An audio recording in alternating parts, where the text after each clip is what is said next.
Kak, kenapa soal-soal sosiologi itu sifatnya subjektif? Jadi bisa diperdebatkan jawabannya karena setiap orang berbeda-beda.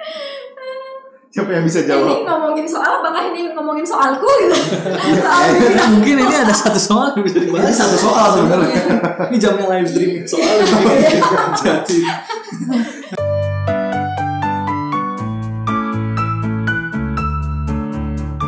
Yoi, kayak YouTuber gitu ya? Enggak, bercanda. Oke, balik lagi sama aku Kak Bintan di Obral Baju. Obrolan ala-ala, bahas jurusan. Gitu dong. Nah, jadi aku nih udah bareng sama kakak-kakak akan bahas jurusan yang teman-teman pasti udah pada lihat di apps tuh kan. Ada jurusan sosiologi. Dan kita akan mengupas tuntas apa itu jurusan sosiologi, bakal belajar apa aja, terus prospek kerjanya apa aja, dan apa yang bikin menarik dari jurusan sosiologi ini teman-teman. Jadi pastiin teman-teman nyiapin cemilan. Kalau mau sambil rebahan juga rebahan aja, tapi sambil nontonin kita. Karena ini bakal menjadi obrolan yang berfaedah di malam minggu teman-teman. Bener ya malam minggu ya sekarang ya? Benar. satu malam. Ya Anda nggak malam mingguan? Ini malam mingguan di sini. Wih, malam minggu Spesial berfaedah. untuk ini Obral Baju. Sama teman-teman di sini, jadi kita akan menemani malam minggu teman-teman biar berfaedah. Nah sebelumnya teman-teman, mungkin teman-teman udah beberapa yang selesai PAS ya penilaian akhir sekolah. Selamat karena telah melalui semester yang berat ini di tahun yang berat ini ya. Iya. Memang Biasa. 2020 ini penuh dengan lika-liku, Iya. penuh dengan ups and downs, tapi selamat buat teman-teman yang sudah berhasil melalui dan lancar. Kalau yang belum pas ya lanjutin dulu aja karena pasti sebentar lagi juga beres. Dan pasti udah pada liburan juga kan. Jadi siapkan liburan terbaik kalian. Gak usah keluar rumah juga nggak apa-apa. Di rumah Rebahan juga. aja. Rebahan juga bisa jadi liburan, nonton startup. Yeah. Mana nonton? Bikin Tips startup. apa nih? Bikin startup. Siapa tahu. Bikin startup. Yang nonton drakor, nonton anime, denger lagu, nonton YouTube segala macam bisa walaupun nggak keluar juga. Jadi pokoknya teman-teman stay safe di rumah. Oke? Kita langsung aja bahas. Jadi hari ini kita akan ngobrol sama yang pertama ada Kak Andre. Halo guys. Kak Andre dipahami Fai sebagai apa? Sebagai rockstar teacher social science IPS Social Science IPS. Berarti buat SMA, dan SMP juga. SMP juga. SMA dan SMP. Oke. Kak Andre ini dari kampusnya? Universitas Indonesia. Wih, mantap Jakun. Yoi, Jakun. Jakunnya masih ada? Jakun. Gak salah sih, gak salah Jakun lagi. UI jurusan sosiologi ya. Sosiologi itu maksudnya apa? Ini ya. Fakultas Ilmu Sosial dan Ilmu Politik FISIP. Divisip ya Visip. kalau ini. Oke. Selanjutnya ada Kak Anissa. Halo semuanya. Nah, Kak Anissa ini dipahami Fai sebagai apa? Sebagai rockstar teacher sosiologi di test center, biasanya kalian udah pada lihat nih, aku di live streaming ya. Oh, ini yang biasa di live streaming Iya, ya. yang di sosiologi. Nah, terus kalau yang bikin soal-soal susah ini bener ya? Enggak Oh, susah susah. kok. Bisa lah. Masuk akal lah. Sulit, soalnya. bukan susah. Bukan susah. Hot. Soal Kita harus mengganti yang sulit-sulit dengan hot. Hot. Oke. Jadi ini Kak Andre dan Kak Anissa mereka akan menguak, lebay sih mengupas tuntas tentang apa itu jurusan sosiologi teman-teman. Nah kalau teman-teman tertarik banget jurusan sosiologi, bisa banget nanya-nanya di aplikasi di kolom diskusinya di HP-nya ya. Nanti ada kolom diskusi, bisa tanyain tentang jurusan sosiologi, apapun tentang jurusan sosiologi akan dijawab oleh Kak Andre dan juga Kak Anissa. Oke, kita langsung masuk aja ke substansi yang paling utama. Kuliah jurusan apa udah? Kampus mana udah? Angkatannya? Aku belum tadi. Oh iya bener Cuma belum. Mas Andre doang. Kita skip. Silakan Kak Anissa. Kalau aku lulusan dari Universitas Negeri Malang, jurusan Pendidikan Sosiologi. Beda sama Mas Andre. Kalau Universitas Negeri Malang di Malang ya? Enggak, di Hong Kong. Oh iya, saya salah ya. UM. Iya, di Malang. UM ya? UM. Jurusan Bukan pendidikan. UNM ya. Nah itu. Kalau UNM apa? Kalau UNM itu Makassar. Oh, saya UNM mikir ya. Sering ketuker-tuker lah kalau di Malang itu. UM. Oke, UM. Oke, yang satu dari UI Sosiologi, yang satu dari UM Pendidikan Sosiologi. Nah, kita akan mengupas tuntas nih. Angkatan berapa kakak-kakak? Pasti lebih tua dari saya. Saya kan masih maba. Saya 2010. Masuknya? Masuknya 2010. Lulus 2014. Pas berarti. Pas. S1 Sosiologi masuk 2010. Ya. Dulu jalurnya apa? Dulu itu jalurnya namanya masih PPKB atau PMDK. Sekarang udah jadi SNMPTN. Oh iya. Cikal bakal. Jadi Cikal bakal. nenek moyangnya SNMPTN dulu gitu. Yang awal banget undangan kan ya? Undangan itu. dan masih terbatas banget. Jadi satu sekolah tuh kayak diundang baru 4 atau 6 orang satu gitu? sekolah. Iya. Wow. Saingannya wah gila banget itu. Oh iya, jelas lah 4 orang. Harus ranking 1 dan harus ikut-ikutan dengan yang lain. Iya. Oke, tadi lewat jalur undangan itu ya berarti. Undangan, betul. Dulu waktu milih jurusannya emang sosiologi pilihan pertama dan satu-satunya atau sebelumnya mungkin ada atasnya hukum baru sosio atau gimana? Karena dulu tuh zaman PMDK itu PPKB itu karena udah di satu sekolah cuma sedikit dan pilihan juga cuma satu. Jadi harus mikir-mikir juga tuh berstrategi. Oh. Jadi mikir, wah cari apa ya jurusan yang kira-kira passing grade-nya tuh bisa masuk dengan kemampuan raportnya. Nah itu ya salah satunya ya pilih sosiologi. Tapi emang suka sosio? Emang suka sosio karena sosiologi itu ya pelajaran yang lumayan paling gampang lah di sekolah dulu ya. Bisa diakui. Ya, bisa diakui untuk paling gampang ya memang sosiologi karena ya gitu-gitu aja kan. Rasa kan gitu. Iya, IPS ya gitu benar-benar sosio. Tapi ternyata pas sudah kuliah akan lain lagi nanti. Anda akan merasakan karmanya. Berkata seperti itu. Ya. Iya, memang nggak boleh meremehkan sih. Nggak boleh. Kita kadang suka gitu mikir sosio gini doang. Tapi pilihan pertama sebenarnya bukan itu. Nah, pengen pertama itu sebenarnya sejarah. Ilmu sejarah. UI juga. Iya, UI juga dulu. Pengennya ya. Nah, kenapa geser? Karena satu alasan orang tua tidak menyetujui. Oh, ya, karena ya mirip-mirip jodoh lah, nggak bisa. Betul, nggak bisa dilanggar. Nggak bisa dilanggar. Orang tua bisa kan ya. Orang tua bahaya ya. Betul. Yang kedua juga karena emang suka banget cerita-cerita zaman dulu ya. Pokoknya segala sesuatu yang berbau zaman dulu kan selalu seru lah ya. Betul. Cerita perang segala macam ya seru. Udah gitu yang ketiga gurunya cantik. Nah itu penting kan. Sebuah motivasi. Wah guru cantik. Gak salah sih. Gak salah. Benar. Kadang ini misalnya kita kuliah juga kita suka satu mata kuliah karena dosennya asik kan gak salah. Gak salah. Ini kan guru cantik ya. Halo Bu Nuri. Bu siapa tuh mau salah? Bu SMA Negeri 6 Bogor. Bu kalau nonton ini salah satu anak didiknya udah sukses banget nih Bu di Pahamify. Oke jadi salah satunya memang karena suka tentang sejarah, tapi suka sosio juga. Oke. Kalau di sosio berarti emang disetujui? Setujui. Nggak ada perdebatan? Nggak ada perdebatan. Langsung boleh? Ya, boleh. Oke, setuju. Yang penting jangan sejarah. Oke, siap. Berarti dapat pertimbangan sendiri? Iya, pertimbangan sendiri. Dan akhirnya milih juga berstrategi kan, passing grade yang bagus kan nggak mungkin tiba-tiba langsung kedokteran kan nggak mungkin. Betul. Sangat tidak mungkin itu. IPA? IPS dulu. Makanya mungkin banget kan. Siapa tahu lintas kan? Iya, bisa. Makanya pilih di IPS yang sekira-kiranya passing grade-nya masuk dengan sesuai nilai rapor. Oke, sosio lah pilihannya. Sosiologi. Dan alhamdulillah masuk. Juara. Ini loh, cerita sedikit dari Kak Hendro. Kok jadi aneh ngomong itunya? Iya.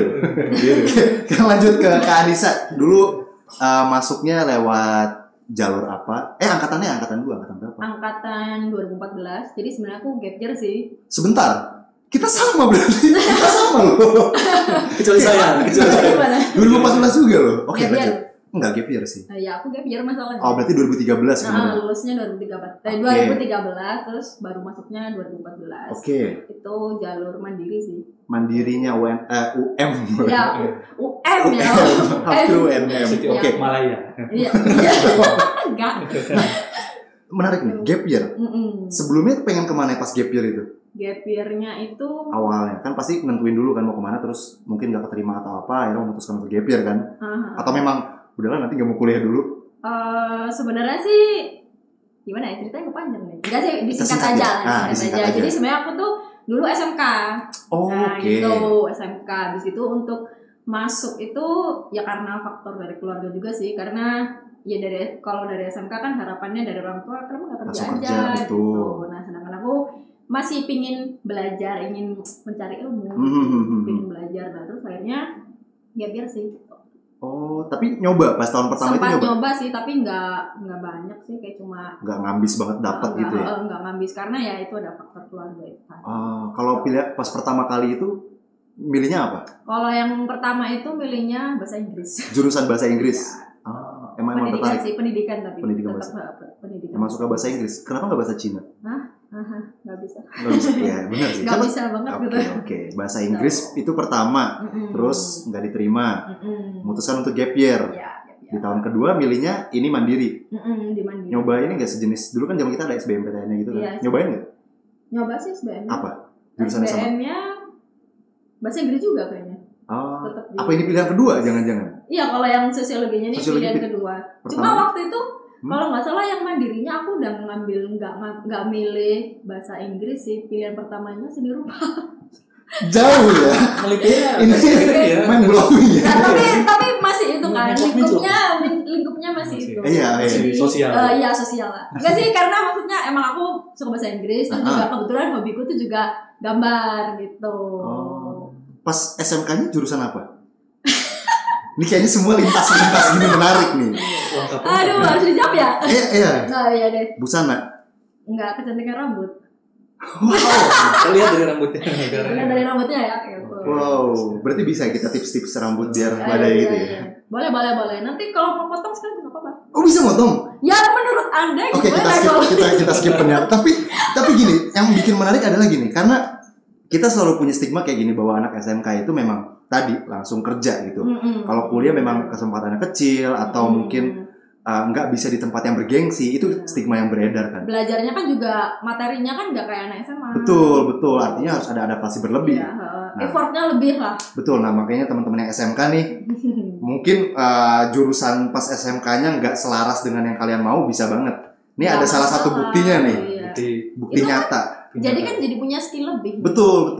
Jadi kalau aku sih mikirnya tuh kayak jadi bisa apa ya, peluang kedepannya tuh kayak lebih luas kan. Betul. Jadi kalau misalnya ternyata nggak cocok di sini, punya skill lain. Wah, keren. Saya juga. Memang gini, karena di Obel Baju tuh menguak hal-hal yang kita sebelumnya nggak tahu. Gitu. Ya, ini hal yang menarik. Iya. Kita jadi makin dekat memang habis ini juga. Oke, kita lanjut. Jadi sebenarnya angkatan 2013, kalau Bang Andre 2010. Oke, tadi PMDK, apa namanya? PPKB yang satu lagi Mandiri. Nah, boleh diceritain nggak sedikit tentang jurusan? Nah, ini kan sebenarnya sih ada sosiologinya kan, sosiologi dan pendidikan sosiologi. Mungkin secara garis besar di bidang sosiologinya akan sama, cuma kan yang membedakan pendidikannya itu. Nanti bisa dijabarin lah, condongannya kemana gitu. Mungkin mau dari siapa? Dari Ibu Anissa, Ibu Kakak. Ibu. Kalau dari pendidikan sosiologi udah jelas ya, pendidikan sama sosiologi. Jadi untuk mata kuliahnya itu kebagi rata sih, jadi sebagian pendidikan, sebagian sosiologi. Jadi sosiologinya itu nggak terlalu dalam sih, lebih banyak malah kayak metode-metode pembelajaran kayak gitu, kayak strategi pembelajaran, media pembelajaran, terus rancangan pembelajaran, kayak gitu-gitu. Nah, sosiologinya sih dapat, cuma sepertinya nggak sedalam Mas Andre yang di murni ya gitu. Tapi tetap biasanya sih dasar-dasarnya tetap dapat sih, kayak teori-teori gitu tetap dapat. Cuma mungkin ada yang beda, mungkin nanti bisa dijelaskan sama Mas Andre kita bedanya di mana gitu. Ya gitu aja sih. Nah, mungkin mau nanya sedikit gini, sosiologi itu kan berhubungan dengan apa? Kehidupan sosial, masyarakat. Artinya mengajar itu kan bagian dari masyarakat juga. Bukannya malah memang satu kesatuan ya pendidikan dan sosiologi itu. Jadi sosiologinya mendukung ke pendidikan, pendidikannya mendukung ke sosiologi, benar nggak? Ya. Ini dari logika sekilas aja sih sebenarnya. Benar sih, cuma kalau di mata kuliah kan lebih ke teknis mengajarnya gitu. Jadi teknis mengajar kan maksudnya ngajar itu kan nggak sembarangan ya. Ada tekniknya sendiri atau pedagogi itu seni mengajar itu tadi. Nah itu yang lebih banyak dapatnya sih. Mulai dari menyusun pembelajaran itu kan nggak sembarangan. Ada yang kalau yang mungkin udah tahu mungkin diceritain gurunya atau gimana, kan ada yang RPP tuh rancangan pembelajaran tuh kan banyak banget tuh step-stepnya. Nah itu belajar kayak gitu, mulai rancangannya terus bikin medianya kayak gitu-gitu. Nah berarti itu kan teknis dalam membuat apa ya? Dalam mengajar gitu. Mengajarnya. Nah kan kalau sosiologi kan belajar tentang masyarakat, mungkin sifat-sifatnya atau apa kebiasaan segala sesuatu. Artinya kan ke pendidikannya bisa diadaptasi kan, misalnya ini anak nih secara sosiologi mungkin ada teorinya gitu ya. Secara teori sosiologi anak ini kayak gini, perlakuannya kayak gini, ada gitu-gitunya nggak sih, keterkaitan gitu-gitunya? Kalau itu bukan yang lebih masuk ke psikologi ya? Ya nggak tahu, siapa tahu ada ternyata di sosiologi. Ya ada sih, biasanya kayak anak ini tuh kok cenderung kayak gini, bisa dilihat sih latar belakang keluarganya. Oh kira-kira kemungkinan yang terjadi kayak gini. Atau misalnya kita ngobrol sama anaknya, ternyata oh ya berarti memang ini ada pengaruh dari latar belakangnya kenapa anaknya bisa jadi kayak gini. Iya, karena kalau dipikir-pikir gini, namanya pendidikan kan itu berhubungan dengan masyarakat. Kalau gini, pendidikan matematika deh, pendidikan dan matematika mungkin matematikanya masuk ke pendidikannya buat diajarin gitu kan. Kalau sosiologi kan saling mendukung nggak sih rasanya kan? Karena si sosiologinya tentang masyarakat, pendidikannya juga berhubungan dengan masyarakat. Gitu kali ya sebenarnya. Benar. Ya mungkin nanti bisa ditegaskan lagi sama lo ya masalah kayak gitu. Itu jadi sekilas tentang pendidikan sosiologi. Lebih banyak ke pendidikannya. Iya, berdua lah gitu. 50-50 berarti. Ya, sekitar segitu 50-50. Cukup banyak juga soalnya yang pendidikannya. Materi Pendidikan dan sosiologi. Oke, lanjut Bang Andre. Oke, kalau di sosiologi murninya itu lebih fokus ke 3 dasar poin tuh. 1 teori sosiologinya, yang 2 metode penelitian sosialnya, yang ketiga itu di statistik sosialnya. Jadi kita bukan dipaksa ya, diharuskan untuk jadi seorang researcher. Tapi bedanya researchernya itu kalau misalnya IPA itu untuk meneliti suatu hal yang udah pasti, kalau kita meneliti sesuatu yang nggak pasti, yaitu masyarakat. Nah, itu yang jadi menarik. Jadi apapun soal masyarakat kita bisa bahas. Misalnya lu BTS Army gitu. BTS Army itu iya, BTS. Misalnya lu seorang suka yang K-pop idol gitu. Idolnya tuh BTS misalnya. Sebut Army lah itu. Nah, lu bisa ngebahas soal Army itu gitu. Apapun yang lu suka, apapun yang berhubungan dengan masyarakat, lu bisa teliti di situ.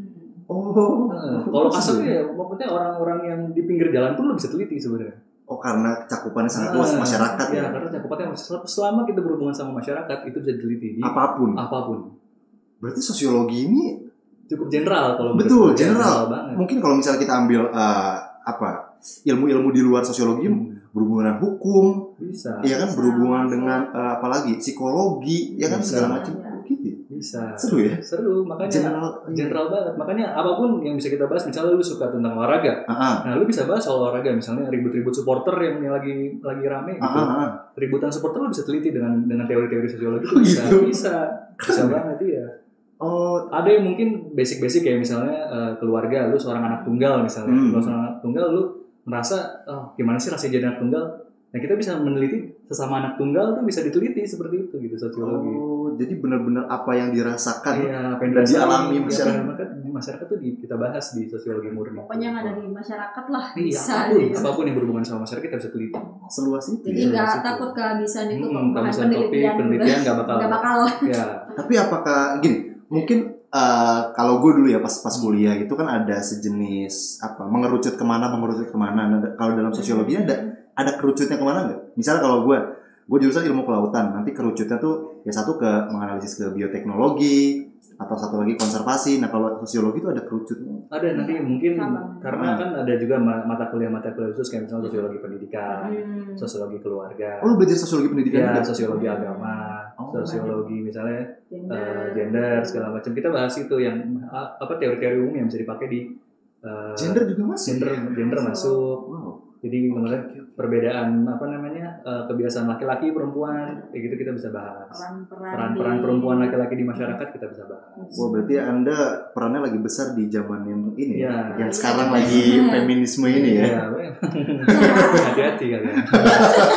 Bisa diadu. Enggak lah. Oke, jadi intinya apa? Mempelajari habit masyarakat lah ya. Mempelajari masyarakat aja udah. Mempelajari masyarakat dua itu. Anything apapun itu masyarakat bisa kita bahas. Berarti cenderungnya mungkin kalau di metode penelitiannya kualitatif atau kuantitatif? Dua-duanya kita belajar. Bisa. Sosiologi itu makanya banyak nanti kita akan bahas soal misalnya prospek kerjanya itu bisa dapat di kualitatif dan kuantitatif kita bisa masuk. Karena kita belajar dua-duanya, mengolah data kuantitatif kita belajar, mengolah data kualitatif kita belajar. Cuman masalahnya di skill dan kemauan aja. Suka kuantitatif atau suka kualitatif. Kecenderungannya kemana? Karena biasanya ada yang lebih suka pakai kualitatif, ada yang lebih suka pakai kuantitatif. Ada yang mix method juga mungkin ada yang ide-ide gitu mau gabung-gabungin juga bisa sebenarnya. Jadi jangan harap kalian terlepas dari hitung-hitungan. Bener ya? Betul. Sebenarnya karmaku itu. Oh iya. Lu merasa sosiologi, wah ini gak ada hitung-hitungannya. Ternyata masyarakat, ternyata subjek 2 semester. Sial sekali itu. Berat juga ya. Oke. Tapi memang ternyata di mana-mana tuh butuh itu numerik gitu. Angka-angka kayak gitu memang perlu banget. Even di jurusan yang ya kayak tadi sosiologi kita tahunya juga gitu. Hukum juga kan. Ternyata butuh angka-angka, uang angka kan. Terus ya pokoknya nggak bisa menghindar lah ya. Iya, nggak bisa menghindar dari angka. Jangan sekali-kali Anda menghindar. Jangan sekali-kali Anda berharap terhindar dari angka ya, karena pasti ada. Oke, itu sekilas tentang jurusan sosiologi ya teman-teman. Nah, dulu yang gini, gue pernah baca dan pernah research lah ke teman-teman anak SMA. Kalau jurusan hukum itu, misalnya yang kuliah jurusan hukum ya, itu yang basic sosiologi di SMA-nya tuh bagus gitu, karena sosiologi pas SMA itu membantu buat kuliah hukum pas kuliah, gitu. Ya gitu intinya pas kuliah. Itu benar nggak? Apa memang ternyata di sosiologi itu ada berhubungan hukum juga yang kalian pelajari? Kalau di sosiologi murni ada juga sosiologi hukum. Sosiologi hukumnya ada ya. Kita belajar bagaimana penerapan hukum di masyarakat misalnya gitu. Aturan yang berlaku, aturan yang nggak berlaku, aturan yang bisa berlaku dan nggak bisa berlaku, itu dipelajarin di kita. Berarti bisa dilihat pros and cons gitu ya? Pros and cons bisa. Cuman nggak ngebahas soal misalnya butir-butir pasal, teknis nggak bahas. Cuman kita bagaimana impact-nya ke masyarakat. Aturan hukum. Intinya Anda memang pro masyarakat sekali. Iya memang. Ya namanya juga objeknya masyarakat ya. Curigaan mulu masyarakat tuh dipaksa untuk curiga. Sebenarnya nggak curiga sih. Ta'aruf. Iya. Kalau curiga mungkin curiga dong. Curiga diam. Nah, kalau tadi mungkin sedikit mengerucut di yang tadi apa? Kalau sosiologi murni ya. Kalau di pendidikan sosiologi kerucutnya akan kemana aja? Mungkin guru udah jelas ya, pendidikannya. Tapi sebenarnya juga dapat kok kayak sosiologi hukum, sosiologi keluarga itu juga dapat sih di mata kuliahku. Sosiologi industri kayak gitu juga masih dapat gitu. Jadi mungkin kalau bedanya di metode itu tadi Mas Andri. Jadi kalau Mas Andri itu metodenya kayaknya bisa dapat beberapa semester gitu. Aku cuma mungkin 2 semester doang. Jadi semester yang pertama itu metode penelitian kualitatif, terus yang kedua kuantitatif. Tetap ada juga ya? Ada. Terus kalau metodenya ada yang untuk metode penelitian pendidikan, ketambahannya itu.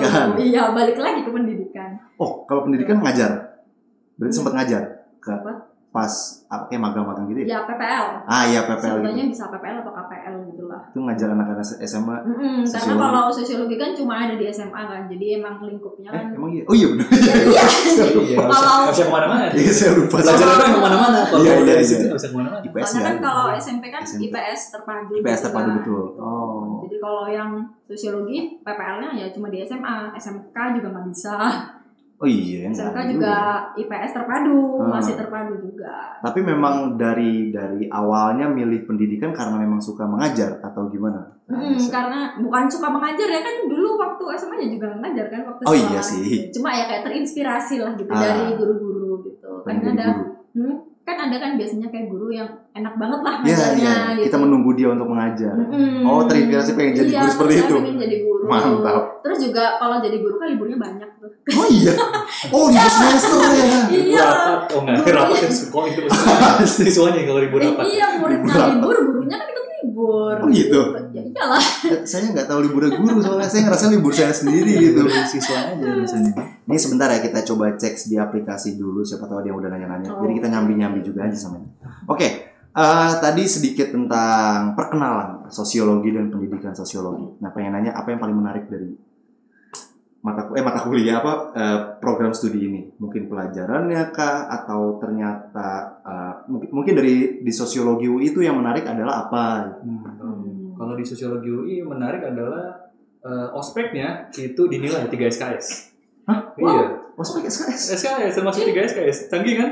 Cuma ada di sosiologi UI. Tapi ospek akademis dong. Ospek akademis. Ya, tapi maksudnya enggak, ospek itu termasuk ospek non akademis pun di jurusan masuknya ke kuliah. Jadi kita dibagi, ketemu sama senior juga masuk nilai, ketemu sama dosen juga masuk nilai. Gitu. Ada yang ulang nggak?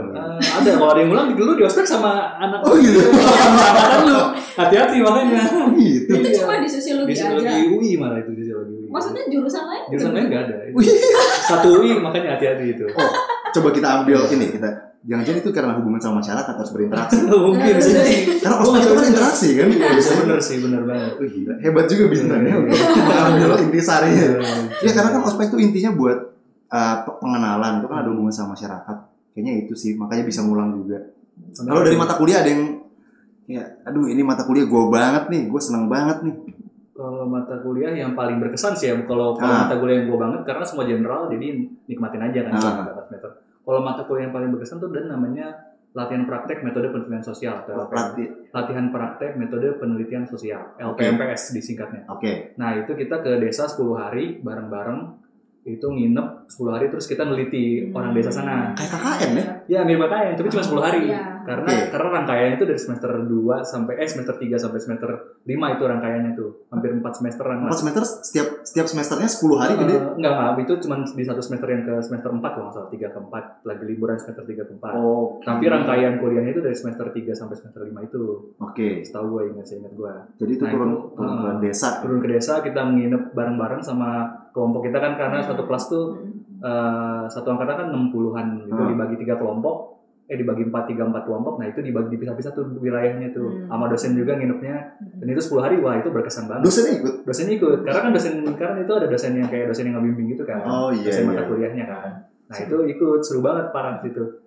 Jadi waktu itu kalau gua tuh ke daerah Cianjur, ke daerah pokoknya nama desanya tuh Cugenang, Desa Cugenang di Cianjur. Jadi meneliti apa di situ? Waktu itu karena kelompok gua ngambil soal kesehatan reproduksi. Jadi kalau misalnya itu masuk juga sosiologi. Iya betul.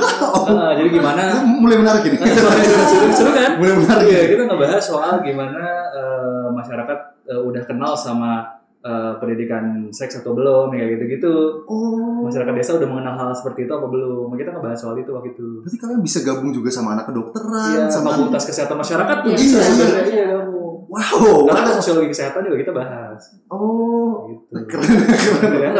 Serakah banget ya. Serakah tapi bagus, artinya kalian mungkin bisa ya kayak yang Kak Anissa bilang tadi bisa cabang mana-mana. Gak cocok sama yang ini bisa yang kesini karena luas banget ya. Itu salah satu yang menarik. LPMPS. Nah itu teman-teman tuh kalau misalnya suka banget dengan kehidupan masyarakat, culture yang ada di masyarakat, atau bahkan kayak tadi tuh sampai kesehatan reproduksi itu kan kalau dipikir-pikir ya anak kesehatan masyarakat tadi kan, anak kedokteran mungkin atau perawatan itu kan mungkin lingkupnya mereka, tapi ternyata itu ke masyarakat juga hubungannya ke sosiologi. Keren banget. Oke, langsung ke Kak Anissa. Yang paling menarik ngajar pasti. Bener. Iya sih, tapi kalau pengalaman di selama perkuliahannya sama sih kayak Mas Andre. Jadi kita sering banget penelitian turun lapangan. Sering banget nginep-nginep gitu juga sering. Tapi durasinya nggak selama kayak Mas Andre 10 hari sih. Jadi sebulan? Biasanya nggak selama. Saya 9 hari. Sehari gitu. Enggak sih, biasanya tuh kayak ada mata kuliah waktu itu sosiologi industri. Nah, terus kita turun lapangan nginep di weekend. Jadi itu juga di weekend itu jadi perusahaan. Jumat, Sabtu, Minggu. Weekend itu perusahaan. Perusahaan apa? Aduh, nggak masuk. Udah, skip aja. Mungkin yang lain pada sadar di sini. Ya maksudnya pada hari weekend gitu ya. Iya, pada hari weekend, Jumat, Sabtu, Minggu. Itu juga turun lapangan, nginep, terus sama dosennya juga. Waktu itu sosiologi industri, jadi kita ke daerah Pasuruan. Nah, Pasuruan kan terkenal tuh banyak industri-industri. Oh gitu? Nah, iya. Tapi waktu itu kita fokusnya lebih ke itu sih, home industry gitu. Nah, itu jadi nginep-nginep. Terus juga ada mata kuliah statistik, itu juga yang metode penelitian kan belajar untuk, karena kalau statistik, kalau pendidikan, kalau metode kuantitatif itu kan lebih kayak banyak yang nyebar angket, kayak gitu-gitu. Nah, itu waktu itu juga ke desa, salah satu desa di Kabupaten Malang gitu. Itu belajar metode penelitian, langsung turun lapangan kayak gitu. Sama sebenarnya ya. Sama. Cuma ya kayaknya nggak selamanya. Iya, kalau semester terakhir udah mulai ngajar mungkin ya kalau karena ya benar, kalau di tempatku semester 7 itu mata kuliahnya udah habis, cuma tinggal praktek ngajar gitu. Prakteknya ngajar. PPL. Sosiologi. Jadi langsung ke sekolah ngajar. Biasa mungkin kalau teman-teman yang SMA biasanya kan sering tuh ada guru-guru PPL, kayak gitu tuh. Kerjaannya gitu kalau udah semester akhir-akhir. Ya siapa tahu di sini ada yang pernah diajar sama Kak Anissa. Bisa komen di kolom diskusi ya. Oh, ini ibu guru yang waktu itu, ini orangnya. Pesan-pesannya mungkin masih. Iya, pesan-pesannya. Udah pada kuliah kayaknya ngajar. Hah, iya? Masa iya? Iya. Iya, kuliah awal-awal. Kuliah awal-awal. Kita tua ya? Iya. Kita udah tua loh. Padahal aku waktu itu. Iya, waktu itu ngajar anaknya itu kelas 10, sekarang udah masuk kuliah. Oh iya, pasti udah tahun kedua kayaknya kalau nggak salah. Ya ampun, kita udah tua sekali. Udah tubir. Oke, kita lanjut aja. Nikmati masa sekolah kalian. Iya, nikmati masa sekolah kalian. Nah, mungkin tadi ya kalau misalnya yang pernah diajar Kak Anissa bisa di kolom diskusi Karena Kak Anissa kan punya cita-cita buat jadi guru yang disukai sama anak-anak. Siapa tahu kalian ternyata suka, terus itu udah memenuhi cita-cita Kak Anissa kan? Iya, terima kasih. Ya, jadi cita-citanya terpenuhi. Tapi tadi kalau dari semua yang dipelajari yang paling menarik yang mana Kak Anissa? Oh, aku paling suka metode metode lagi. Media pembelajaran, bikin media pembelajaran. Nah, itu bikin video kayak dipahami Pak, bukan? Iya, sejenis kayak gitu, bikin media pembelajaran. Jadi itu kita belajar gimana sih bikin media pembelajaran itu yang menarik buat anak-anak, enggak yang cuma ceramah kayak guru kan seringnya, apalagi kayak sosiologi kan pembelajarannya memang nggak terlalu banyak praktek gitu kan kalau selama di SMA. Nah, gimana tuh kita bikin media pembelajarannya? Nah, kalau sekarang karena teknologi itu udah lebih maju, jadi waktu itu kita fokus ke yang lebih ke teknis dari teknologi sih. Jadi bikin video, jadi media pembelajarannya kayak bikin video, terus bikin poster kayak gitu-gitu. Nggak salah masuk paham Pak. Iya, makanya aku seneng banget bisa sih. Soalnya kan media pembelajarannya Pak Mifa kan keren banget tuh. Mantap. Jangan lupa. Oke, kita lihat di aplikasi. Kak Anissa cantik banget dari Tiara Yulita Sari. Makasih. Oh enggak, makasih. Siapa tahu ada pertanyaan nih. Pengen banget 2021 diterima di Sosiologi UGM. Amin. Pengen banget Sosiologi UI. Amin. Apalagi nih, ini nggak ada yang nanya nih. Semua pada memuji. Nggak ada yang memuji saya loh. Prospek kerja di sosiologi Kak di akhir nanti. Nah nih, buat Bang Andre, tolong jelasin kalau di Sosiologi UI dari semester 1 sampai 4 apa aja mata kuliahnya, contoh tugas dan kegiatan-kegiatan lainnya. Banyak spesifik ya. Spesifik banget ya. Bisa dibikin general nggak ya? Bisa aja mungkin di 2 semester awal mungkin ya. Kalau paling gampang 2 semester awal itu kita belajar semua mata kuliah yang dipelajarin di FISIP UI. Jadi kita belajar soal pengantar ilmu politik, pengantar ilmu sosiologi, pengantar ilmu antropologi, terus belajar juga basic-basic yang sosiologi dasarnya, dasar-dasar metode penelitian sosial, dan paling itu sih yang penting-pentingnya ya. Sisanya sih kuliah pilihan kayak kalau di UI kan ada mata kuliah seni sama olahraga tuh. Nah, lu bisa pilih juga untuk itu, dan juga mata kuliah pilihan lain dari jurusan lain juga bisa dipilih. Sisanya sih itu paling basicnya itu pengantar ya. 2 semester. Di semester selanjutnya baru ke sosiologi yang main sosiologinya, yang itu yang menantangnya di situ. Mulai semester 3 lah udah mulai nantang tuh. Semester 3, misalnya semester 3 sama semester 4 deh. Mata kuliah yang lu inget ada apa aja tuh? Semester 3 itu udah mulai belajar teori sosiologi klasik. Terus kita juga udah mulai belajar metode penelitian kuantitatif. Yang pertama tuh chapter 1. Chapternya banyak tuh. Kayak novel dah.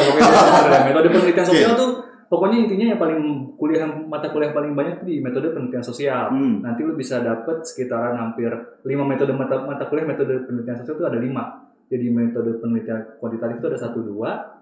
Ada yang tadi LPMPS, terus juga ada dasar-dasar, lupa tadi paling pertama itu dasar-dasar. MPS kuantitatif ada 2, MPS kualitatif ada 1, sama LPMPS. Jadi semua full di metode penelitian ya. Pokoknya kita diarahkan untuk jadi seorang researcher.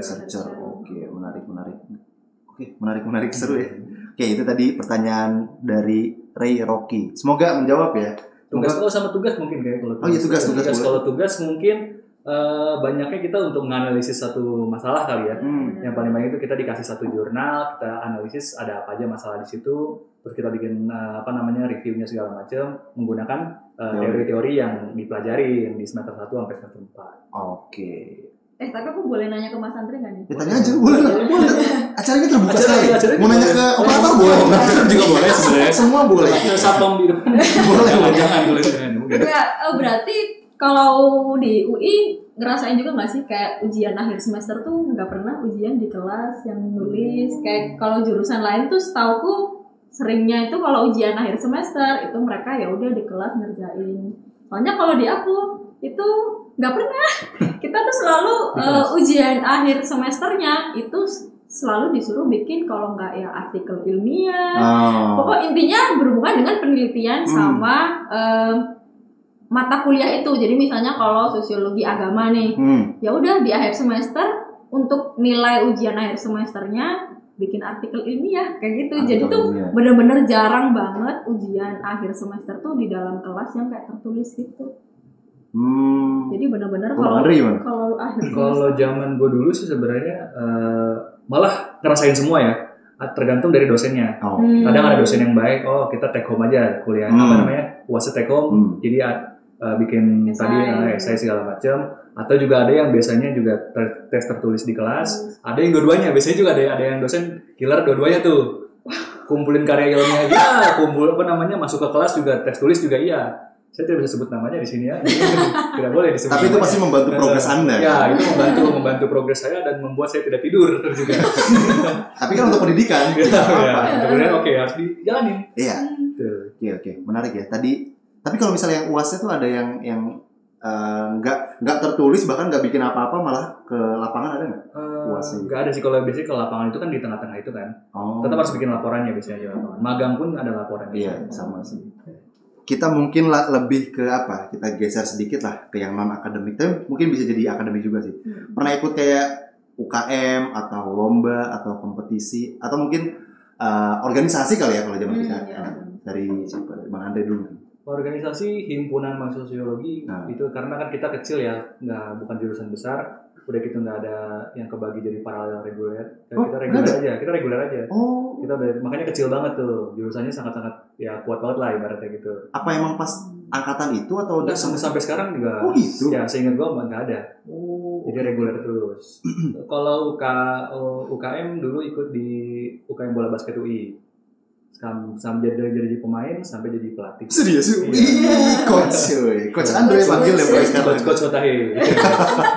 Coach Andre mulai sekarang kita panggil ya. Oke. Tadi himpunan dan juga UKM bola basket. Sama UKM. Iya. Ngatur waktunya gimana tuh? Biasanya himpunan rada makan waktu. Kalau himpunan juga karena urusannya kan lebih ke ngurusin olahraga juga ya. Hah? Di divisi olahraga.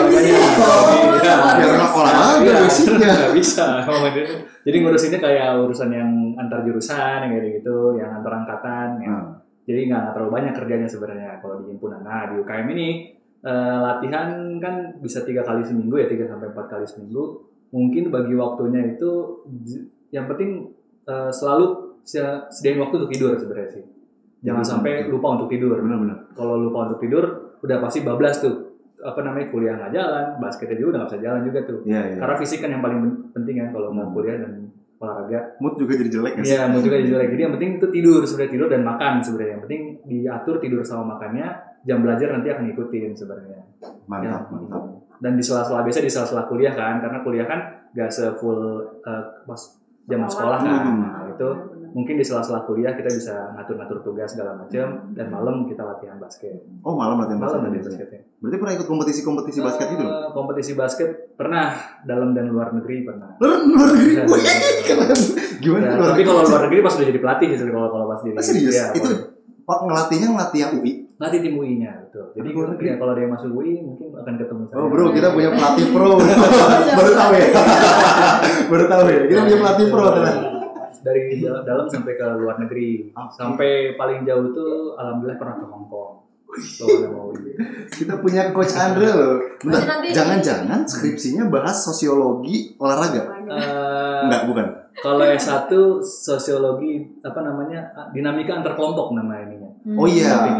Untuk informasi nih, Kak Andre ini S3 berarti? Lagi S3. S2-nya sosiologi juga? Iya, masih masuk ke ilmu sosial juga. Ilmu sosiologi juga, S3-nya juga sosiologi. Emang anak sosiologi abis bro. Banget ya, ambis banget sama sosiologi. Keren sih, keren. Namanya kecebur ya, kita berenang aja kalau kecebur. Bener. Kalau udah kecebur berenang aja, jangan sampai tenggelam. Bisa dimasukin quotes of the day nggak dibahas? Tapi bagus kalau udah kecebur berenang aja. Setuju. Tapi emang dari awal suka juga kan? Bukan gara-gara kecebur jadi berusaha untuk suka. Enggak. Karena emang suka juga. Dan ada yang bisa digali juga di situ, ketemu teman-teman yang asik. Udah gitu juga kita bisa dikasih kemudahan untuk nyari topik penelitian. Nah itu yang penting sih sebenarnya. Karena kan kadang juga ada yang kuliah suka nelitinya yang hal yang nggak kita suka. Kadang-kadang jadi penghambat juga kan. Malas-malas itu. Nah kalau neliti yang udah kita suka jadi lebih gampang juga ngerjainnya. Jadi lebih cepat beres juga. Suportif dosennya. Oke, sip. Kalau Kak Anissa pernah ikut UKM lomba kompetisi atau organisasi semasa kuliah? KM enggak sih, tapi sama kayak Mas Andre, himpunan mahasiswa jurusan HMJ itu ikut selama 1 periode doang sih, karena ya kalau himpunan kan memang benar-benar menguras tenaga dan waktu dan pikiran. Betul. Apalagi kalau udah mau ada acara, wah. Ya udah heboh-hebohnya tuh. Heboh terus belum lagi gelut-gelut sama temen-temennya gitu. Iya, intrik-intrik. Intrik-intriknya ada gimmick-gimmicknya gitu kan. Intrik-intrik. Ya itu terus kalau lomba paling cuma ikut kayak konferensi sih waktu itu pernah. Conference apa? Ya konferensi internasional sih. Wih. Ya tentang ngirim tulisan gitu buat. Oh, keren. Bahasanya apa tuh waktu di konferensi? Punya topik kan pasti kan? Itu lebih bahas tentang perubahan sosial di itu dampaknya dari TPST, tempat pembuangan sampah terpadu. Wow. Kan apa sih karya ilmiah ya jatuhnya? Apa sih? Bukan jurnal ilmiah? Iya di artikel sih, bikin artikel ilmiah tapi dimasukkan ke jurnal. Oh, penelitian dong berarti ya? Iya, penelitian. Wow, keren. Menang? Kalau konferensi kan bukan menang aja sih, kan cuma submit gitu. Terus bukan kompetisi. Bukan saya dari kompetisi, padahal konferensi yang dibahas. Cuma dipresentasikan hasil penelitiannya. Wow, kemana itu, ke luar negeri? Enggak, cuma di sini aja. Tapi tingkatnya internasional. Tingkatnya internasional. Jadi pembicaranya yang dari internasional juga. Orang-orangnya berprestasi ya, saya minder. Prestasi saya apa ya? Oh tidak apa-apa, kita lanjutkan aja. Tapi waktu kuliah tuh ini nggak sih kayak capek banget? Maksudnya pernah ada titik capeknya banget nggak sih? Dan itu pas semester berapa? Kan biasanya kita punya titik jenuhnya ya pas lagi menjalani suatu aktivitas. Kalau gue dulu jujur waktu ngedown-downnya lagi capek banget itu semester 5 ke 6. Ih sama ya? Kayak semester 5 tuh berat banget ya. Iya. Semester tengah tuh sama ya? Padat banget. Karena kita juga nggak bisa buang-buang SKS sembarangan kan. Nah itu dia sih. Jadi ibaratnya di situ penentuan sih sebenarnya bakal lama apa bakal sebentar. Iya benar-benar. 5-6 tuh. Kalian ada cara mengatasinya nggak? Yang penting sih manajemen waktu sih, tentang ngerjain tugas sama tadi kalau ada UKM yang diikutin bagi waktu dengan UKM-nya. Yang ketiga ya banyak-banyak berdoa. Iya, banyak tidur balik lagi tidur dan makan sih sebenarnya itu. Yang penting mood dijaga lah ibaratnya. Tapi pasti ada masa kuliah 8 semester pasti ada masa jenuhnya. Pasti banget. Ketemu orang-orang itu lagi 4 tahun. Iya, gue gitu. Gue 4 tahun itu doang orang-orangnya sama ketemu lagi nongkrong di situ lagi. Udah capek banget. Apalagi kalau yang ngekos kan kayaknya bakal lebih berat lagi tuh. Mungkin pasti jauh dari keluarga. Jauh dari keluarga, makanya benar-benar harus disiplin makan, tidur itu. Karena kan gak ada yang ngingetin ya pengalaman dari. Masa gak ada yang ngingetin? Oh iya. Soalnya pengalaman kayak teman-temanku gitu kebanyakan tiba-tiba tipes gitu. Iya sih, karena jauh dari keluarga itu. Kuliah tipes. Kuliah tipes. Jangan sampai kuliah Indomie tipes. Iya benar, waduh kurang-kurangin tuh. Kok sebut merek sih? Nanti disensor kok. Mie instan. Kurang-kurangin. Tapi jujur, dulu waktu gue kuliah, gue menghindari yang instan-instan karena itu tidak. Yang pertama emang karena gue olahraga, jadi mengatur pola makan, nutrisinya kayak kurang cukup. Jadi kalau gue makan cuma mie instan tuh ngantuk juga. Emang sama benar. Kayak kurang produktif aja dia akhirnya. Jadi lebih CS ke ibu-ibu warteg sih. Iya benar. Warteg juga murah kali gitu kan. Benar. Ya kita mungkin nasi sama tempe warteg bisa. Oke, kita skip. Tapi mau nanya tuh kalau di UM itu biaya hidupnya gimana? Di Malang ya, kalau Malang nggak terlalu mahal kan? Nggak terlalu. Nggak terlalu mahal. Kalau Depok kita nggak usah bilang. Iya kan, cuma kotanya kan bukan kota yang banyak industrinya, yang banyak karyawan. Enggak kan, itu kan memang kota pendidikan kan. Jadi malah lebih murah-murah, kayak kos-kosannya itu murah, terus makannya juga. Kos-kosan berapa di situ range-nya? Siapa tahu dia mau ke UM. Range-nya 200 tuh masih. Oh belum. Masih dapat. Ketawa semua orang di sini 200. Itu kan di Depok. Iya, dan itu udah dulu 3 bulan. Bukannya kayak temboknya penuh dengan lumut gitu, enggak, ya udah proper gitu, udah proper. Waduh. Iya, terus kita pindah. Iya itu masih di tahunku ya sekitar yang 2014. Tahun kita tuh kalau sama sekarang gak terlalu jauh loh kalau masalah harga kosan tuh jujur. Kalau tahun-tahunan gue lumayan. Inflasi. Kalau kita mungkin gak beda jauh sama yang sekarang sih. Gue kan ini yang adek gue kan gak beda jauh sih kebetulan. Kalau sekarang aku juga kurang tahu kan, aku setelah lulus langsung merantau soalnya. Iya jadi sih. nggak terlalu update. Tapi memang murah-murah ya, relatif iya, murah sih. Yang nggak ada yang pernah kuliah di UB ya. Mau dipanggilin lagi di rumah orangnya. Kalau yang ada kuliah di UB kan pasti tahu tuh gimana. Dibandingin Surabaya masih mahalan Surabaya. Surabaya mahal kalau kata. Kalau UM mah murah. Oh, oke. Jadi kalau mau kuliah pengen yang murah-murah di Malang aja. Namanya aja UM, Universitas Murah gitu. Lucu ini lucu. Quotes of the day lagi. Tapi murahnya dalam segini ya, biaya hidup ya. Biaya hidup. Tapi kalau ngomongin biaya kuliah juga masih relatif murah ya? Masih relatif murah. Wow. Gitu. Bisa dipertimbangkan buat teman-teman. Destinasi Anda mungkin untuk kuliah. Iya benar. Pertimbangan biaya kan otomatis masuk kan. Betul, nomor satu karena orang selalu mikir ya biaya itu nomor satu kan. Belum kuliahnya, terus biaya hidupnya. Betul. Itu kan juga benar-benar yang rantau-rantau kan. Iya. Oke, menarik itu Malang. Kalau Depok kita nggak usah bilang. Relatif lah kalau Depok, Jakarta, Bogor ya. Lokasi mirip-mirip lah. Jadi mungkin orang Jabodetabek kita bukannya Bogor masih lebih murah ya? Lebih murah betul. Lebih murah betul. Cuman kalau dibandingkan dengan Anda mungkin tadi kayak kos-kosan Anda sekarang deh dibandingkan dulu pasti beda kan? 1.000. Ya kan aku di UM kan tinggal sendiri. Tinggal rumah jadi sama rumah. orang tua. Iya. Bayarnya cuma bayar pakai jasa nyapu ya. Iya benar. Rumah. Cuci piring gitu. Cuci piring. Oke. Salim. Malah dapat satu ya. Oke. Nah, ini mungkin salah satu yang banyak jadi pertanyaan ya. Karena orang mikir gini, kalau kita mau kuliah di salah satu jurusan pasti akan identik dengan pekerjaan ini. Nah mungkin teman-teman kan udah mengalami rasanya kerja, terus mungkin teman-temannya juga pada kerja juga di mana kan? Mungkin bisa share prospek kerjanya tuh kemana aja sih? Mungkin dari Kak Anissa. Guru, ya mau selagi ya, jadi guru. Pendidikan itu mostly jadi guru dan teman-temanku tuh juga ya hampir semua yang aku update ya, karena mungkin ada beberapa yang aku nggak update itu mereka pada jadi guru. Nah cuma kalau gurunya ini kadang teman-temanku itu selain ngajar sosiologi juga ngajar antropologi gitu, jadi megang 2 mata pelajaran. Kenapa gitu? Karena kalau di jurusanku di kampusku itu masih dapat mata kuliah antropologi. Jadi kayak dapat teori sosiologi gitu ya, klasik modern. Nah itu aku juga dapat teori antropologi klasik modern. Itu pengantar antropologi. Iya, jadi untuk yang aku tuh dapat materi antropologinya tuh lumayan kayaknya dibandingkan sama Mas Andre cuma dapat pengantar doang ya. Nah itu aku sampai dapat teorinya juga. Antropologi. Jadi kalau yang teman-temanku itu kan ada beberapa sekolah yang masih ada jurusan bahasanya kan, karena nggak semua SMA kan ada jurusan bahasa. Nah itu teman-temanku ngajar di itu mapel antropologinya juga untuk jurusan bahasa gitu. Selain guru ada? Kalau selain guru apa ya? Mungkin ada sih temanku itu jadi PR yang public relation itu juga masuk ke sosial lah. Sosial gitu. betul. Terus juga karena kalau itu kan karena agak berbeda dibandingkan jurusan kuliahnya. Nah itu yang mendukung itu pengalaman organisasi tuh, karena dia kan juga waktu itu ikut himpunan juga dan kebetulan bagian humas kalau nggak salah ya. Nah terus akhirnya pengalaman organisasi kan juga selalu dipertimbangkan ya untuk masuk pekerjaan atau perusahaan. Oke. PR, iya sosiologi ya. Iya benar, sosial banget sih.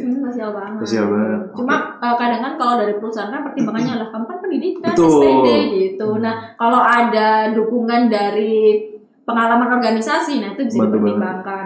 Nah jadi kehidupan organisasi itu penting juga teman-teman. Penting banget kalau untuk kedepannya. Jadi jangan jadi kupu-kupu lah, sayang gitu. Sayang. Kuliah pulang. Saya setuju banget itu. Saya masuk PHMP karena organisasi saya. Pengalaman organisasi. Oke, lanjut ke Bang Andre, teman-temannya atau Bang Andre, karena prospeknya. Tadi juga udah dibahas, kayak kita ngebahas yang general, maka juga cukup general juga untuk field pekerjaannya. Tapi balik lagi, karena kita didesain untuk jadi seorang researcher, makanya kebanyakan di perusahaan yang punya untuk analisis data kualitatif atau kuantitatif. Biasanya itu tuh perusahaan yang punya untuk research, marketing research-nya atau kayak gitu-gitu. Oke. Yang punya research and development kayak gitu, untuk yang berhubungan sama engagement sama masyarakat, biasanya kita bisa masuk. Community banget emang. Atau juga punya perusahaan kayak yang punya CSR. Ya, CSR itu juga bisa tuh, itu bisa masuk kita karena kan kita juga belajar soal sosiologi lingkungan dan juga pemberdayaan juga kita juga belajar kan. Itu juga masuk. Atau yang mau jadi aktivis-aktivis juga kita biasa banyak tuh aktivis-aktivis. Dan yang paling penting juga biasanya yang mau kuliah lagi, yang mau didesain untuk mau kuliah lagi S2 atau S3, dia biasanya sosiologi lebih mudah. Karena udah di S2 nanti kan lebih mengerucut ya, karena udah lebih ke topik yang mengerucut. Nah itu lebih mudah untuk nyarinya biasanya, dan lebih mudah untuk link-link ke luar negeri itu lebih mudah. Luar negeri? Kenapa luar negeri? Karena biasanya kalau di Indonesia sendiri kan masih general ya sosiologinya ya. Kalau di luar negeri itu udah lebih spesifik. Jadi topik-topik yang aneh-aneh yang kalian pengen nggak kepikiran, kepikiran bisa ada. Contoh kayak Sociology of Sports itu ada di luar negeri, di Inggris segala macam ya. Sociology of Arts misalnya atau Sociology of Leisure kayak misalnya yang seneng-seneng jalan-jalan pariwisata ke pantai segala macam itu ada lagi bahasannya tuh kayak gitu. Jadi di luar negeri ya. Luar negeri. Jadi link-link untuk kalau di UI ya, kalau di UI sendiri link-link untuk lanjut kuliah di S2 di luar negeri itu lebih terbuka. Oh gitu. Kenapa nggak lanjut di luar negeri? Karena saya cinta Indonesia. Wah enggak sih, mantap. Gak bisa jauh-jauh dari orang tua sebenarnya sih. Juara. Ya inilah contoh produk Indonesia. Oke, terus apalagi yang kerjaan-kerjaan yang teman-teman mungkin? Teman-teman ya itu tadi balik banyak sih yang sedikit nyeleneh yang di luar kebiasaan apa? Bikin agensi riset sendiri, nah itu ya. Banyak juga tuh kayak gitu. Agensi riset. Jadi kalau misalnya ada perusahaan butuh menganalisis data kuantitatif misalnya, disediain sama dia. Jadi keren kan kayak gitu-gitu. Dia bikin agensi sendiri. Oh, gue nggak mau masuk agensi perusahaan, ini gue bikin agensi sendiri gitu. Jadi kalau ada yang butuh misalnya kayak data-data kuantitatif, misalnya ada data-data kualitatif yang pengen diolah, nah itu bisa banget ke agensi-agensi itu. Oke. Atau mungkin yang nyeleneh kayak saya ke Pamify. Tapi kan jadi tutor sosio juga. Tutor gimana? Kecuali kalau pindah ke tutor biologi itu terlalu aneh. Ini kan lebih logis. Oke. Nah, ini mungkin gini ya. Kalau misalnya kuliah itu kan kadang pelajaran kuliah itu tetap diadaptasi dari pelajaran SMA. Kalau menurut kalian, ini pendapat aja sih. Pelajaran SMA mana yang mendukung kuliah kalian? Contoh, sosiologi jelas lah pelajaran sosiologi. Selain itu ada nggak pelajaran lain yang itu tuh membantu banget tuh? Kalau misalnya suka di pelajaran itu, membantu banget di jurusan sosiologi, pendidikan sosiologi. Ada nggak? Kalau menurutku ya, bahasa Inggris. Karena banyak banget istilah-istilah sosiologi dalam bahasa Inggris tuh yang kadang kalau ditranslatekan ke bahasa Indonesia tuh aneh gitu. Terus juga seringkali kan kita harus baca jurnal-jurnal artikel. Betul, nah itu kan maksudnya bahasa Inggris. Kalau misalnya bahasa Indonesia kan jadi lebih kecil kan sumber dayanya, resource-nya kan lebih kecil. Nah banyak penelitian tuh kan dari luar negeri yang lebih macam-macam beragam gitu. Jadi paling mendukung sih bahasa Inggris. Gitu. Bahasa Inggris. Jangan lupa belajar bahasa Inggris. Betul. Sekarang eranya sudah globalisasi. Kita harus bisa bahasa Inggris. Kayaknya kalau bahasa Inggris tuh benar-benar udah jadi skill wajib. Harus banget sih. Sama. Iya. Jadi jangan nyindir lah kalau orang yang lagi belajar bahasa Inggris. Hidupnya berproses. Cuma percayalah. Quote of the day lagi. Iya. Quote of the day. Iya. Saya jujur lagi belajar juga bahasa Inggris sambil kursus ini. Jadi jangan pernah berhenti belajar bahasa Inggris. Oke, terus saya lupa mau nanya apa tadi ya. Tadi mungkin ada yang mau nambahin lagi selain bahasa Inggris, sosiologi, ada apa lagi? Mungkin ekonomi. Oh iya, paling kalau misalnya harus dibedain dulu ya sosiologinya SMA sama kuliah itu agak sedikit berbeda. Nah, ini dia apa nih? Hati-hati. Nah, ini apa? Mungkin nanti teori-teorinya nggak akan sama banget sama yang dipelajarin sama di SMA. Karena lebih detail lagi, udah gitu juga lebih ibaratnya lebih kompleks lagi. Karena masyarakat itu kan selalu berkembang segala macam, nah itu akan beda banget sama apa yang kalian pelajarin di SMA. Jadi harus siap-siap juga untuk itu gitu. Nggak bisa semudah lagi di SMA. Itu jadi paling penting, jadi paling pentingnya. Yang kedua emang bahasa Inggris sih paling penting. Karena kalau di UI sendiri emang basicnya semua jurnal, semua tugas dan segala macam biasanya udah dikasih dengan bahasa Inggris, bahasa pengantarnya. Nggak bisa dengan bahasa Indonesia. Bahasa Indonesia aneh semua pokoknya. Aneh lah kalau translate gitu. Orang suka aneh sih. Terjemahan buku sosiologi itu selalu aneh. Jadi harus siap-siap untuk selalu bisa ngertiin, misalnya minimal translate lah, bukan speakingnya ya, tapi reading sama translate bahasa Inggris harus kuat. Jadi translate. Oke, karena banyak jurnal-jurnal bahasa Inggris ya yang ada tadi. Kayaknya sekarang semua mata jurusan kuliah kayaknya emang perlu bisa bahasa Inggris. Emang perlu sih kayaknya. Perlu banget sih. Iya, enggak sosiologi doang, kayak semua lah. Iya, jurusan IPA pun gitu. Untuk baca jurnal-jurnalnya kan. Iya, gue juga sama sih di kelautan ada istilah-istilah yang nggak bisa dibahasa Indonesia. Iya, aneh banget kan kalau di bahasa Indonesia. Bahkan nggak ada gitu di Indonesia. Yang harus diitalik. Di italik gitu. Udah nggak bisa dilatih. Oke, kita langsung ke Q&A aja nih, pasti banyak banget yang nanya. Wih. Nah ini ada pertanyaan dari Tresikan. Yang mana sih ini? Nah ini nggak tahu ke siapa ya, mungkin yang bisa jawab aja. Kak, kenapa soal-soal sosiologi itu sifatnya subjektif? Jadi bisa diperdebatkan jawabannya karena setiap orang berbeda-beda. Siapa yang bisa jawab? Ini ngomongin soal, apakah ini ngomongin soalku gitu? Mungkin ini ada satu soal yang bisa dibahas. Ini satu soal sebenarnya. Ini jamnya live streaming soal. Jadi. Iya benar. Sebenarnya sih pertanyaannya aku juga setuju banget itu, benar banget. Makanya aku sendiri menganggap kalau sosiologi itu bukan sebuah ilmu yang bisa dibikin soal pilihan ganda gitu. Kayak lebih bagus itu kalau esai. Jadi benar-benar anak itu menuangkan opininya dia dalam suatu fenomena gitu kan. Terserah dia mau melihat sudut pandang apa kan, terserah, tergantung dia itu mau pakai dasar yang mana gitu.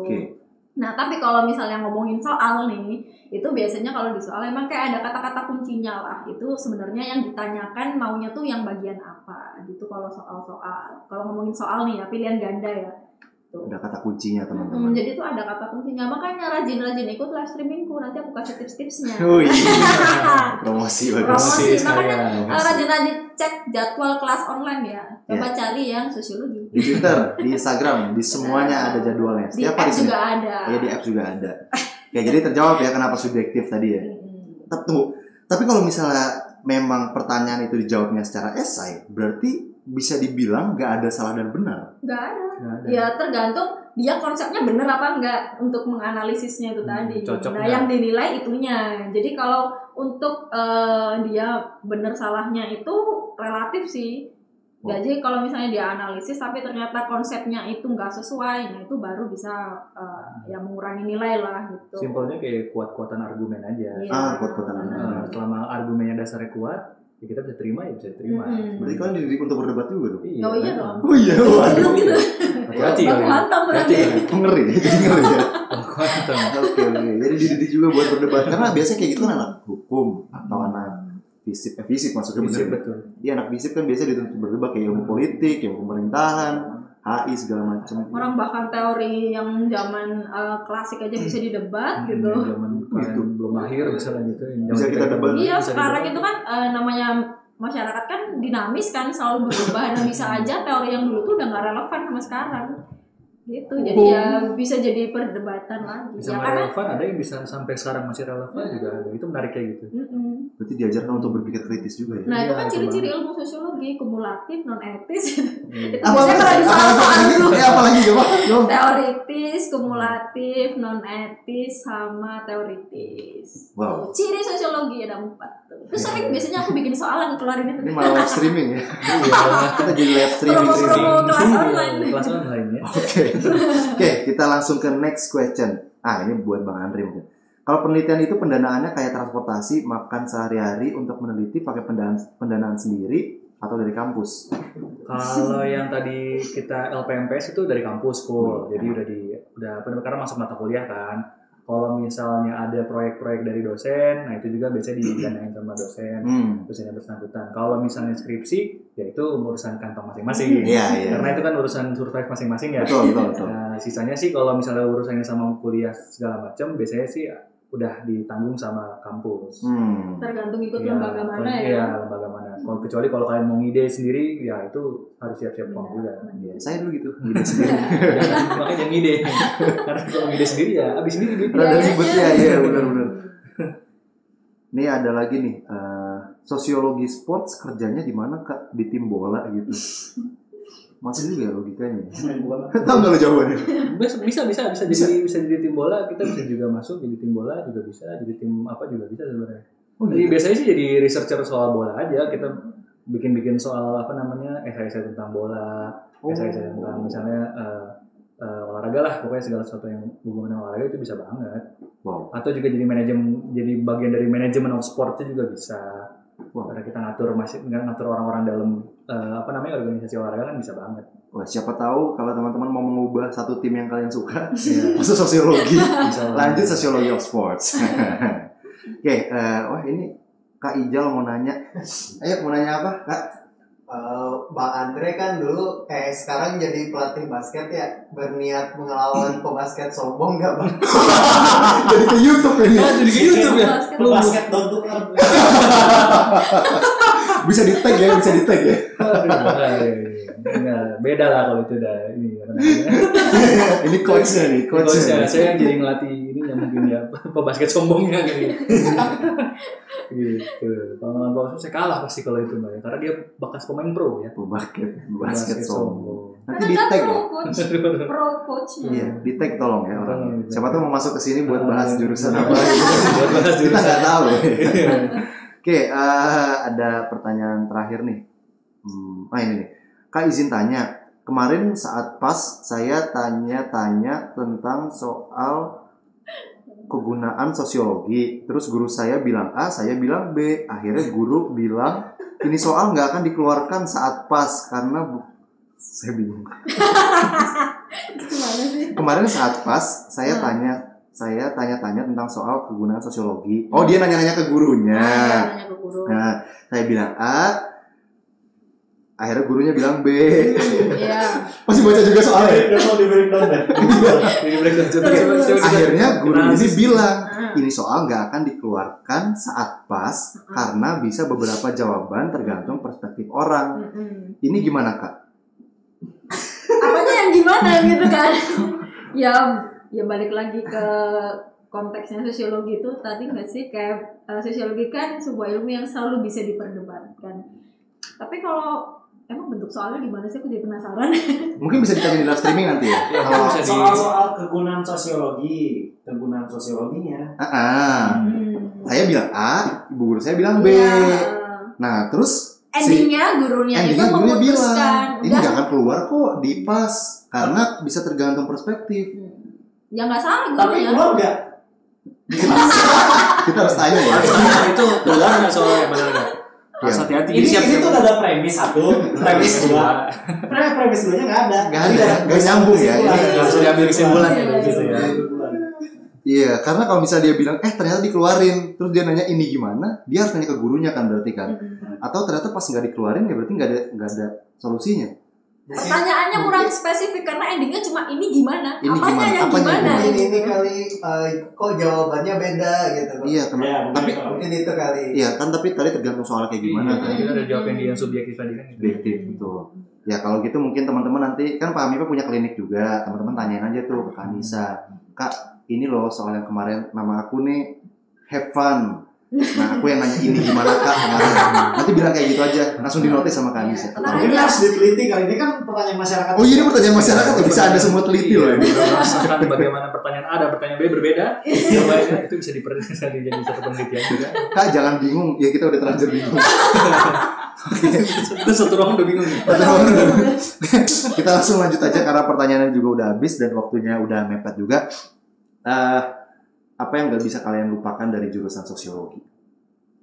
Yang tak terlupakan banget nih. Sambil dulu, sambil aku mikir soalnya. Ya boleh. Mikir gantian. Apa yang gak bisa dilupain? Kalau dari jurusan sosiologi UI ya, karena kita jurusan yang kecil ya, jadi sama temen tuh ini banget ya, kenal banget lah gitu. Kebersamaannya mau kenal baik buruknya, jelek enggaknya dia tuh kita kenal banget gitu. Itu satu. Yang kedua ya kita diajarkan untuk jadi seorang researcher gitu. Kita harus selalu kritis melihat sesuatu, harus selalu ibaratnya harus selalu apa ya? Ya harus selalu nggak bisa ngeliat semua itu apa adanya lah ibaratnya gitu. Jadi itu yang penting sih, ilmu yang paling penting gitu. Gimana caranya kita harus melihat sesuatu tuh nggak dari luarnya aja gitu, harus lihat dalamnya lagi. Segala sudut pandang. Ya segala sudut pandangnya harus diterima lagi, dan kita harus menerima. Yang paling penting kita harus terima perbedaan aja gitu. Open minded. Iya, penting itu. Oke. Kalau Kak Anissa apa yang nggak bisa dilupain? Kalau aku sih yang paling nggak bisa dilupain pengalaman turun lapangan sih, kayak bareng teman-teman nginep-nginep gitu-gitu. Terus benar-benar dapat banyak pengalaman dari penelitian sih. Jadi ya itu jadi open minded karena kita menemukan hal-hal yang dulu kita tuh nggak tahu gitu. Iya, karena terjun ke lapangan ya. Langsung terjun ke lapangan, wah ternyata di masyarakat tuh benar-benar ada kayak gini. Kan beda tuh sama SMA, mungkin lebih ke textbook kan. Kalau SMA proses pembelajarannya lebih banyak di kelas. Nah kalau kuliah sosiologi itu langsung turun ke masyarakat. Nah di situ tuh ketemu macam-macam. Walaupun kita nggak langsung ketemu, tapi biasanya kan ada hasil penelitian dari teman-teman kan kita sharing tuh. Nah itu sharing, temennya neliti ini, temennya neliti ini, terus akhirnya ya kayak jadi banyak info, wawasan jadi luas gitu sih. Karena ternyata dan kayak gitu ya, dan kayak gitu. Jadi benar-benar bikin open minded, jadi open minded. Itu yang dibutuhkan di zaman sekarang. Open minded. Makanya kalau pengen open minded, kuliah di sosiologi. Mantap. Open minded. Ya sebenarnya kuliah di semua tempat bisa open minded. Ini salah satunya karena punya pendekatan ke masyarakatnya. Iya, jadi kayak lebih mudah lah ya memahami kalau ternyata masyarakat itu ya nggak cuma yang kamu tahu aja gitu. Oke. Nah ini terakhir nih. Dari tadi terakhir terus. Ini beneran terakhir. Janji terakhir. Kenapa anak-anak SMA harus masuk jurusan ini? Jadi biar anak-anak nih yang emang termotivasi masuk sosiologi jadi makin termotivasi.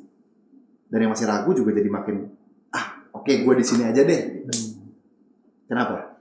Kalau di sosiologi murni ya mungkin tadi balik lagi karena topiknya luas, apapun yang kalian suka bisa teliti. Nah itu mungkin jadi salah satu yang jadi menarik tuh. Misalnya kalian suka tadi balik K-pop, kalian suka K-drama misalnya, atau kalian suka olahraga, kalian suka apalagi makanan, kuliner, itu bisa dibahas juga di sini sosiologi. Jadi apapun yang kalian suka dan kalian pengen ngejalaninnya seneng, itu bisa di kuliah sosiologi gitu. Jadi mungkin salah satu yang mungkin bisa jadi pertimbangan tuh sosiologi tuh. Kalau suka sosiologi juga ya? Iya. Kalau suka pelajaran sosiologi ya. Kalau suka pelajaran sosiologi ya wajib. Emang ada yang nggak suka sosiologi ya? Iya. Biasanya gurunya baik kan? Guru baik. Guru paling baik. Ujiannya juga gampang. Ujiannya gampang. Iya, gampang kan? Gampang. Oke. Terus ada lagi nggak? Kenapa anak SMA harus masuk jurusan ini? Biar open minded lah. Balik lagi. Bener sih, bener. Ada lagi nggak terakhir? Apa? Kenapa anak SMA nih harus banget masuk jurusan sosiologi? Apa ya? Murah mungkin ya. Murah. Ini luar di luar ekspektasi. Pendidikan biaya bener kan, cuma biaya kuliah biasanya termasuk murah kalau sosiologi ya biasanya. Gitu ya. Kalau sosiologi UI biasanya yang paling masuk yang murah ya. Kita warga. Iya. Proletariat. Kita warga. Biasa lah. Kita warga memang gitu. Ya, kalau di sosiologi UI relatif murah, kalau di UM memang murah. Memang murah seperti yang diucapkan tadi. Buat motivasi teman-teman juga sih kalau misalnya karena mikir juga ya kalau kuliah masalah biaya. Nah, ini bisa jadi salah satu pendorong lah kalian untuk memilih jurusan ini. Dan bagus juga sih. Tapi enggak, itu maksudnya biayanya enggak bikin kualitasnya rendah kok. Betul. Dosen-dosennya kan biasanya ya memang dosen-dosen yang itu yang memang proper yang dan balik lagi ke diri sendiri kan ya. Sama jangan takut juga untuk nggak dapat prospek kerja karena sosiologi ya. Itu yang harus ditanamin juga gitu. Iya. Benar sih. Bahwa ketika udah masuk chance atau kesempatan untuk bekerja pun jadi lebih terbuka. Balik lagi ke diri kalian masing-masing juga sebenarnya. Apalagi zaman sekarang pekerjaan tuh makin aneh-aneh guys. Namanya kita makin fieldnya jadi baru, mungkin kalian juga bisa masuk sosiologi kan. Iya, apalagi teknologi informasi kan juga jadi. Nah, itu dia tuh hubungan sama masyarakat. Hubungan sama masyarakat, soal sosial media. Betul. Admin sosmed. Salah ya, bukan. Jadi admin sosmed. Tambah ada sosialnya jadi sosiolog. Enggak, jangan ya. Oke. Jadi benar sih tadi, prospek kerja tuh kita nggak bisa. Mungkin dulu ada stigma bahwa jurusan apa, kerjanya cuma apa. Sekarang tuh enggak. Bener-bener enggak, teman-teman, percayalah. Nikmatin aja kuliahnya. Betul, karena sekarang kuliah apa, kerjanya bisa jadi apa. Sekarang tuh field kerja aneh-aneh teman-teman, dan mulai beragam. Jadi tenang aja, lapangan pekerjaan tuh selalu tersedia. Tinggal teman-teman aja yang bagaimana bisa membuat teman-teman menjadi berkualitas. Woi, quote of the day. Oke. Ya, waktunya juga sudah mau habis. Pertanyaan-pertanyaan juga udah. Ini mau pertanyaan terakhir apa tutup aja? Ada lagi pertanyaan? Ini terakhir banget nih. Terakhir banget deh kalau gitu. Ini banget. Bagus, ini bagus pertanyaannya nih. Bagus serius. Nih ya. Kak, kenapa ya banyak yang kayak nyepelin sosiologi? Saya mau masuk kuliah jurusan sosiologi, tapi selalu banyak yang ngomong sosioyolo, aduh typo ya, menulis sosiologi jadi sosioyolo. Tapi selalu banyak yang ngomong sosiologi nggak ada peluang kerja, cuman dikit kan saya jadi bingung gitu loh Kak. Gitu. Ya, itu mereka yang nggak tahu aja. Nah itu dia. Di sana. Ya jangan disepelein lah, semua jurusan tuh punya field kerjanya masing-masing. Dan sekarang balik lagi kayak yang tadi aku ngomong ya, mau kuliah apa, kerja itu bisa jadi apa gitu. Karena sekarang prospek kerja udah makin mantep teman-teman. Nah. Lagian kan masa kuliah kan juga kayak masa-masa termasuk mencari itu nggak sih? Ya, mencari jati diri, mencari arah hidup.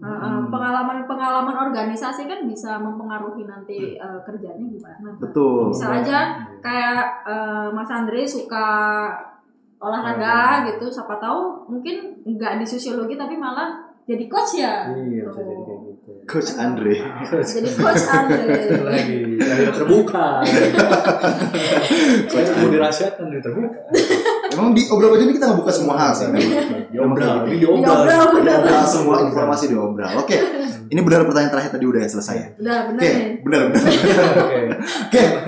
Sekian teman-teman untuk Obral Baju Sosiologi. Ini pembahasan yang menarik karena membuka banyak wawasan tentang sosiologi yang kita taunya ya sosiologi SMA gimana sih gitu kan. Ternyata di kuliah tuh jauh lebih kompleks ya, beragam dan juga jauh lebih menarik gitu karena berhubungan dengan masyarakat, mau nggak mau turun ke masyarakat dan itu hal yang menarik.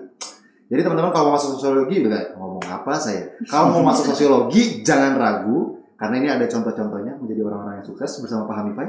Dan kita akan ketemu di Obral Baju 2 minggu ke depan. Terima kasih teman-teman yang udah nonton. Dadah. See you. Kita akan ketemu di jurusan selanjutnya. Hamify.